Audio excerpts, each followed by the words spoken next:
This podcast is sponsored by BetterHelp. After experiencing trauma, I went to therapy, and my therapist guided me through a difficult time in my life. They helped me understand what was happening and provided me with tools to cope and find my own strength and resilience. Their experience and compassion were invaluable and enabled me to rebuild my life and move forward.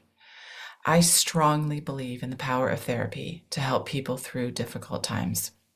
BetterHelp connects you with a licensed therapist who is trained to listen and give you helpful, unbiased advice. First, you go to their site. You can use my link, betterhelp.com/resilience. You answer a few questions, and BetterHelp will match you to a professional who has years of experience helping people with struggles just like yours. Let BetterHelp connect you to a therapist who can support you, all from the comfort of your own home. Visit betterhelp.com/resilience or choose podcast, then notes on resilience during sign up and enjoy a special discount on your first month. Everybody has a bit of a responsibility to give that person time, their own time, whatever grief looks like for that person and for however long that is. I wish that we still had to wear the black armbands so that people knew that we were grieving, because they would understand. We don't necessarily know what's going on behind someone's eyes. And if you were able to kind of outwardly show, look, I'm grieving, I'll take this off in my own time, whatever that looks like and whenever that is, it would just perhaps take the pressure off others that they'd know and would just allow space. And that's what companies and people need to do. They need to just allow people to have the space to grieve. Hello, and welcome to Notes on Resilience. I'm your host, Manya Chilinsky, and today we have another episode in the series on life transitions, building resilience in change. My guest is Kate Nudds. She is a grief coach, and we talked about grief. What is it? Why do we experience it after loss? What does it mean for ourselves? How does our community support us or not support us? I think you're going to learn a lot in this episode. Hi, Kate. I'm so excited that you and I are talking today. Thank you for being here. My pleasure. I am excited too. Well, the first question, before we get into the details of what we're talking about, if you could have dinner with any historical figure, who would it be and why? Do you know, I was thinking about this and I thought long and hard. And it's a really difficult question because it's making me choose one. But bearing in mind I'm training to be a therapist at the moment, if I could speak to Freud and have him come back, I would love to chat to him and see his thoughts on all the modalities of therapy now. I just think it would be such a fascinating conversation. Here we are. I just think if I could sit and have a conversation, I'd love to talk to him about all his work and then, where we're going with therapy, the whole change around mental health, and I just think an amazing conversation. It would be an amazing conversation. And I, like with all my guests, I would want to be a fly on the wall or a guest at the table as you guys were talking about this. I would be very curious what he thinks of the mental health landscape these days. Speaking about mental health, we are talking about life transitions and building resilience and change. And you and I today are going to be talking about grief. And also how in our grief, we're not feeling resilient at all times. Before we dive into the topic, can you explain what actually is grief? So grief is loss. Now, when we talk about grief, I think we almost automatically think about bereavement. But actually, the grieving process happens for any type of loss. And when you add up how much loss we actually have in our lives, it is incredible. It's divorce, it's loss of partner, it's loss of a business, loss of finances, loss of health, loss of a limb, kids leaving home, baby loss, pet loss. I mean, there's just so much. And I think we don't really give grief enough credit. We don't realize we're grieving a lot of the time. We have these losses and we kind of, try and carry on with life, and we try and be resilient, and we do all the, we use all the tools and the techniques to build that resilience, and that's brilliant. But sometimes we need to accept that we actually need to grieve, and that's okay. And the grieving process is there for a reason, and the grief affects every part of you, or it can do. I'm talking quite generally here, but grief affects the mind and the body, and we just don't allow ourselves to grieve fully because our lives are so busy, and social expectations and other people's expectations on us, and we sort of we go through life at this pace, and actually sometimes we just need to take some time out to grieve. Mm-hmm. Now, I appreciate that you are explaining that grief isn't just after the death of someone that we love. So that bereavement period, it can come with all kinds of loss. And I'm wondering if grief has a purpose, since you don't feel grief until you've lost the thing that you care about. What good is feeling bad after the fact versus helping us move forward? Yeah, and I think it's perhaps only when we're grieving how much that meant to us. Mm-hmm. So it does highlight, but the trouble with grief is it's not particularly tangible. You can't really intellectualize the grieving process because it's such an emotional process. And I think again we try to, so we try and we try and give it this intellectual thought process, but it's not about that. It's an emotional process that we need to go through, Mm-hmm. and it's just not talked about enough. I think that's the thing as well. We don't talk about it. We don't use our communities. We don't necessarily use support. And if we all spoke about it a little bit more, and we accepted that we had all these losses, we're going to have all these losses in our lives, and we were able to talk about them, it might lessen some of the pain a little bit. Mm-hmm. Why do you think that is, that we don't really talk about grief very much? I definitely think it's cultural. That there are some cultures that do grieve better than others. I think I was talking about this the other day with somebody, and it's actually the other person that struggles with that person's grief, because they will say things like, well, I don't want to upset you, or people aren't very good at understanding how to broach the conversation, therefore they don't. So you can lose a lot of friends and a lot of family through the grieving process, because people are worried about upsetting you. But that's them, and them not being able to manage how they're feeling because you are grieving. And actually, if we spoke a little bit more perhaps about emotions, and we understood emotions a little bit more, and we were more open about how we were feeling, and yes, I might be in tears, but it's not necessarily a bad thing. And we kind of see this sadness and these tears as a real negative, but actually I'm just going through a grieving process. And why can't in the same conversation I be happy, angry, sad, all why do I have to be happy all the time in order for you to be okay with this conversation? So I think that ebb and flow of our kind of conversations becomes quite difficult because people just aren't very good at managing other people's emotions. Absolutely. And I just, in the last few days, had an experience where I was speaking with someone and they were telling me about something difficult that happened to them, not life altering, just difficult. And they were upset about it, and it made them angry, and they felt hurt. And after we were done with the conversation, I realized that my part of the conversation after they shared that was trying to get them to stop being upset, because I was so uncomfortable with the fact that they were sad. I didn't want them to be sad, and I knew I couldn't change it. And I essentially kind of cut off the conversation because I couldn't deal with it. And as soon as the conversation was over, I realized, oh, that was all me, and I was not there for this person. And I think that's what you're saying happens often in grief, because it is so difficult to watch someone experiencing a loss. It is, and we have a real fix culture, and we want to fix. I want to fix that for you. I want to, and if we're talking about bereavement, unless you can bring that person back, you can't fix this situation. That's okay, and it's sort of, I'm going to take the pressure off of you because that's okay. You can't fix, you can't bring them back. You don't have a magic wand. So that kind of, I don't think that fixing helps with things.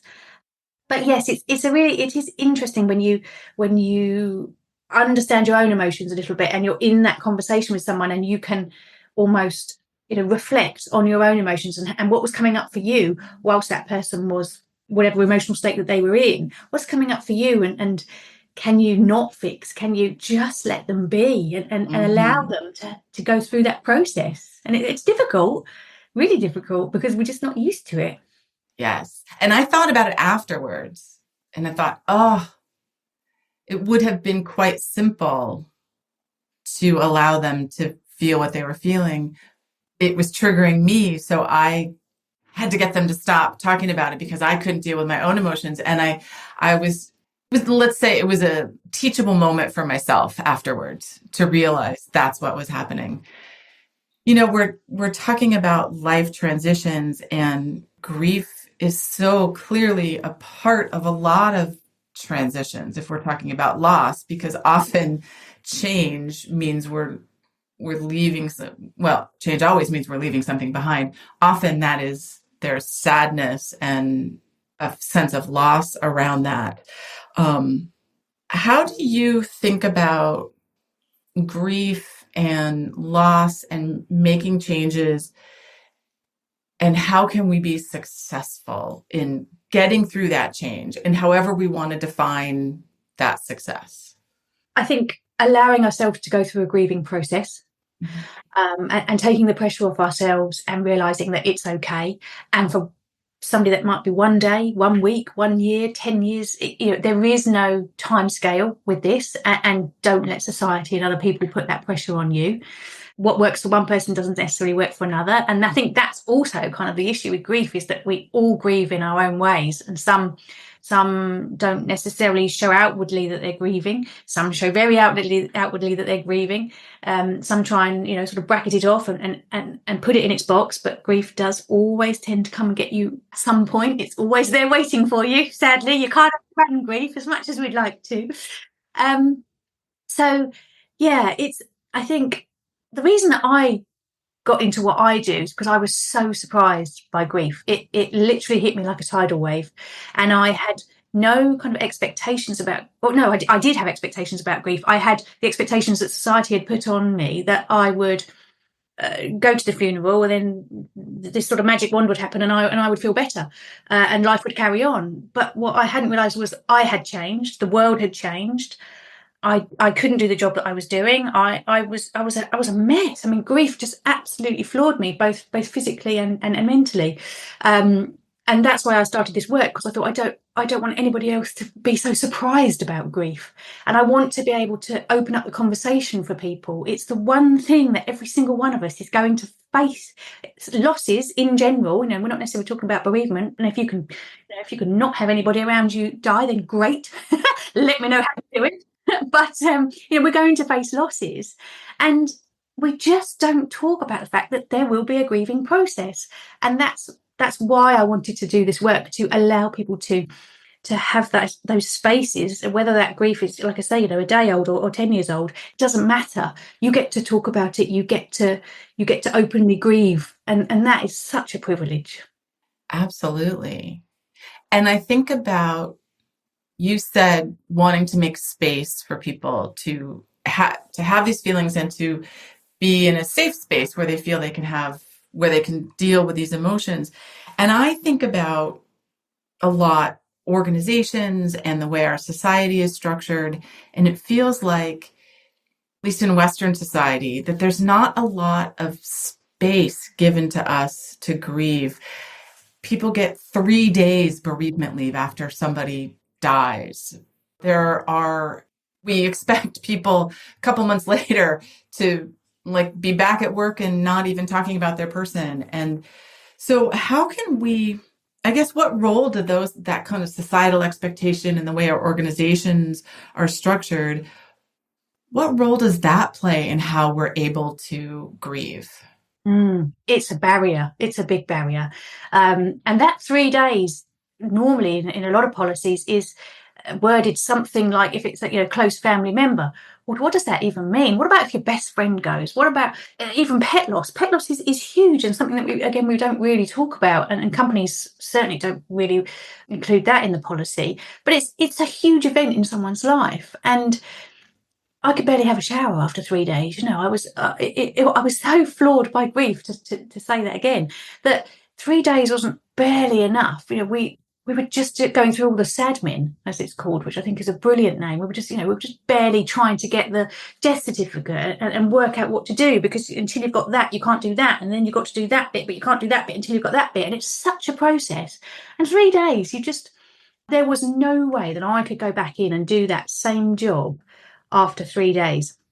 And I don't think I'm alone in that. And I think companies and HR departments are getting better, that they tend to take each each loss a little bit more independently, perhaps. And although there's a policy that it can be a little bit more in the company's discretion about how long you get off. But at the end of the day, they want you back, and they want you to be the same person doing the same job, as if that loss hasn't happened, and all your colleagues want you to be exactly the same, because they know you, and they know what makes you tick, and they know how you work, and suddenly you're this changed person trying to do this job, and you're trying to go back into a role when you've changed as a person. So it is a real barrier, because it's really difficult. But again, everybody's different. Some people might want to go back to work really quickly because it helps them to they like the focus, and they don't really want to be thinking about it. But like I say, that the grief often catches up with you eventually, and you don't necessarily always know it's grief, because it's quite some time later when it does actually rear its head, but you won't necessarily equate that to that event that has happened previously. So you're not necessarily thinking that it's grief. But the book, The Body Keeps the Score, that grief is being stored in the body, and it comes out eventually. So yeah, the company policy and the sort of the pressure that society puts on us, I think, is a barrier. You mentioned that, specifically we were mentioning the workplace, but I think this is true in a lot of contexts, that we expect the person is going to be back to normal. They're going to come back. And here we're talking bereavement specifically, but I think this is true of many kinds of losses and many kinds of changes that you might experience grief.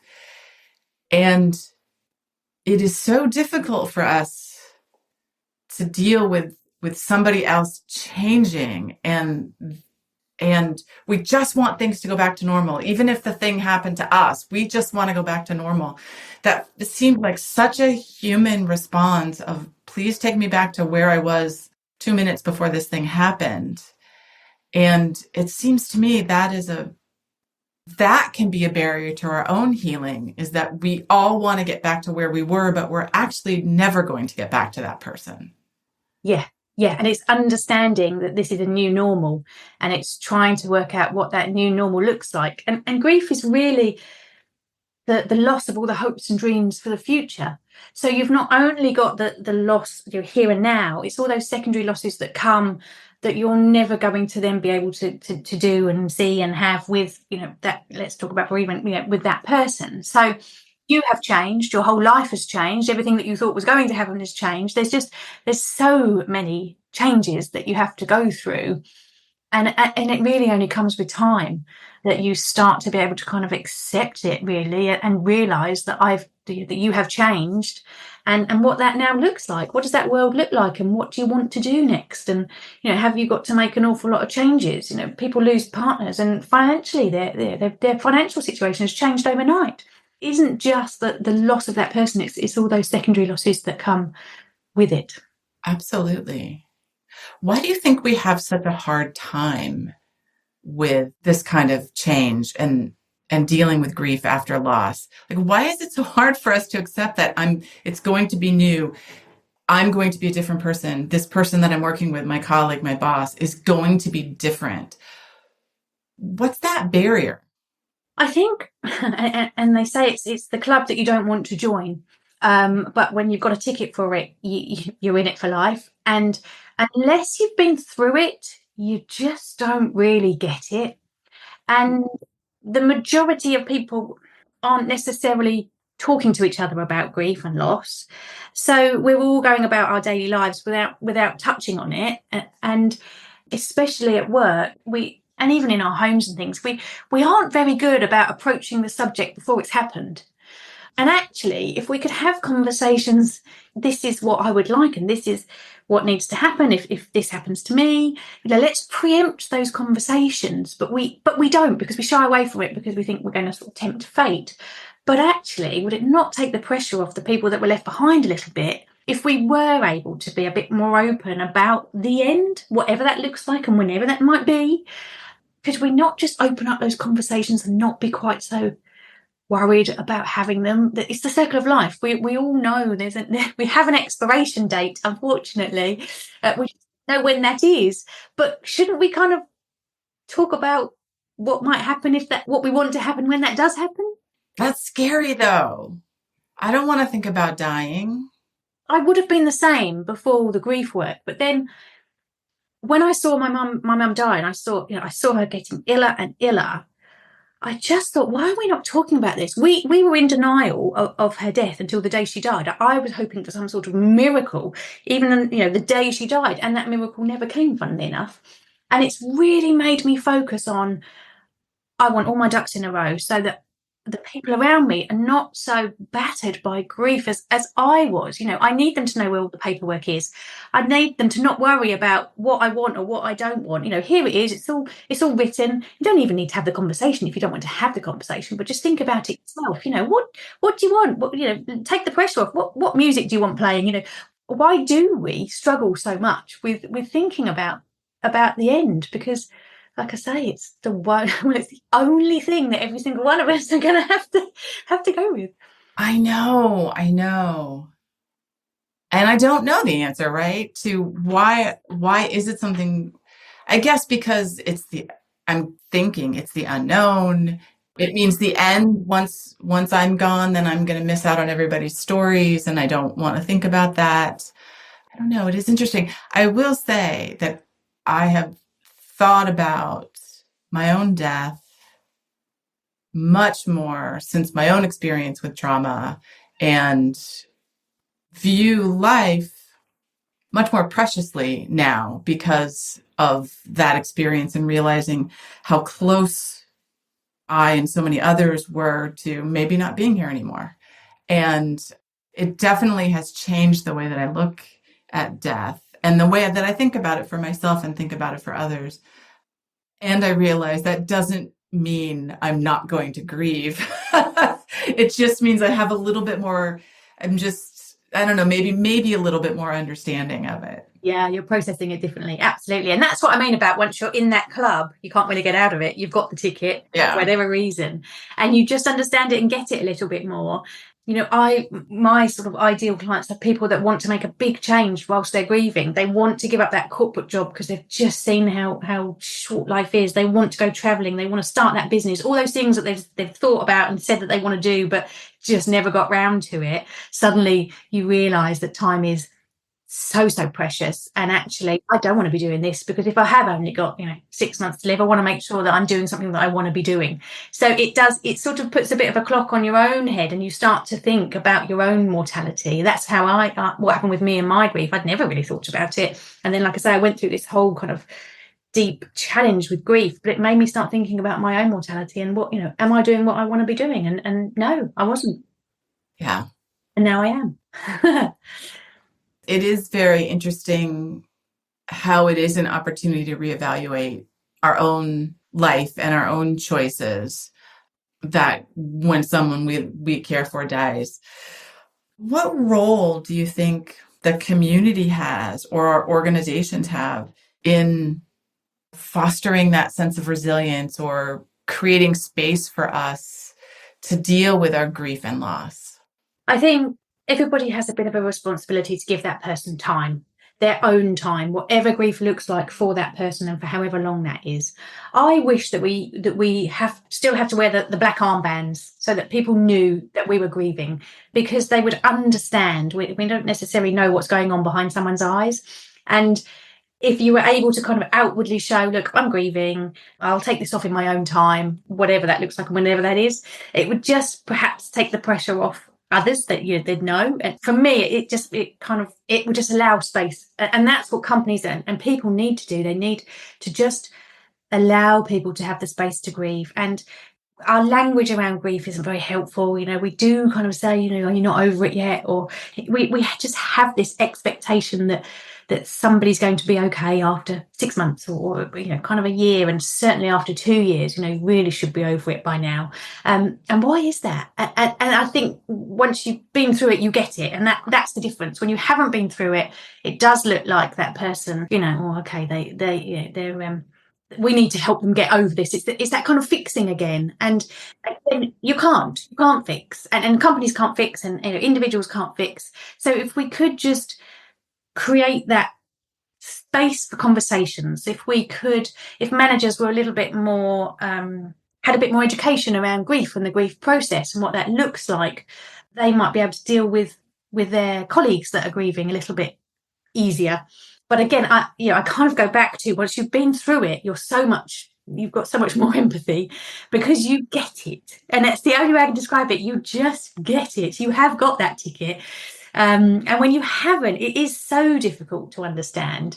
But we can do a lot more education around it, and we can talk about it more. And these types of conversations, and my podcast and other grieving podcasts and books, and if we just created space for people to be able to talk about grief in general, we might not be quite so uneducated about it. Yeah, absolutely. Kate, this has been such a fabulous conversation, and we're getting very close to the end of our time. When you think about grief and loss and resiliency, what is giving you hope right now? That's the thing about grief and being able to create these spaces, and whether that's in communities, whether that's at festivals, whether that's in the corporate world. I go into all these different places and get to talk to people about their grief. And honestly, I feel so privileged to be able to do it. I'm just such an advocate for talking about grief. And if you'd have said to me 4 years ago, you'll be talking about grief all day and you'll be talking about loss with people, I wouldn't have believed you. But having been through that experience myself, and the types of conversations that I get to have with people, and what grief, when you are talking about grief, you're allowing people to talk about something that might have happened years ago, and they don't get to talk about that grief anymore because friends and family don't want to hear about it anymore, and society has expected you to move on. But creating that space allows them to kind of be able to talk about that grief again. And you can see people almost light up. I know they're talking about something that's really, really quite difficult, but the very fact that they're able to talk about it again, it gives them, there's that hope. It's that hope that, this person hasn't been forgotten. There's a lot of feelings around, forgetting people. And if I move on with my own life, then I can't, I shouldn't be happy because of whatever's happened. And actually that hope is the work is in being able to have your own happy life without feeling guilt or shame, or all the other emotions that come around that. And that's what the work is, really. That's the grief work. You are looking for hope for the future, that you can be that changed person, but you can still have an amazing life, but you'll just carry grief with you. Yeah. I think that is something we want. We want the grief to be over. We want to get over it, but in fact, it stays with us. It just changes form as we process. Yeah, exactly. And it's learning to live with grief, but the pain slightly lessens. Yeah. As you process that grief, and as you hopefully move through the life you want to lead, because you've seen how short and how difficult it can be. Yes, absolutely. Kate, thank you so much for sharing. Before we say goodbye, can you share with our listeners what you do and how they can reach you? Sure, yeah. So I'm Kate Nudds, as we said. I'm a grief coach. My podcast and Instagram handle and website is pretty much Grieve Then Achieve. And you can reach out to me if you would like any help, if you would need any podcast recommendations, any book recommendations. Once you start going down the grief rabbit hole, there is so much out there and so much hope and so much help from others, because everybody's got their own different experience of how they've handled it. And there's so many different types of losses as well. So if you would like some help with loss, then just let me know. Wonderful. Kate, thank you so much. We'll put links to that in the show notes for folks to reach you. And thank you so much for talking about this. And I hope our listeners have learned a lot from the way that you think about grief. Thanks very much. And thanks for having me. Thank you. Thank you for listening. I hope you got as much out of this conversation as I did. So if you'd like to learn more about me, Manya Chilinsky, I work with organizations to help understand how to create environments where people can thrive after difficult life experiences. And I do this through talks and consulting. I'm a survivor of mass violence, and I use my experience to help leaders learn about resiliency, compassion, and trauma-sensitive leadership, to build strategies to enable teams to thrive and be engaged amidst difficulty and turmoil. If this is something you want to learn more about, visit my website, www.manyachilinsky.com, or email me at manya@manyachilinsky, or stop by my social media on LinkedIn and Twitter. Thanks so much.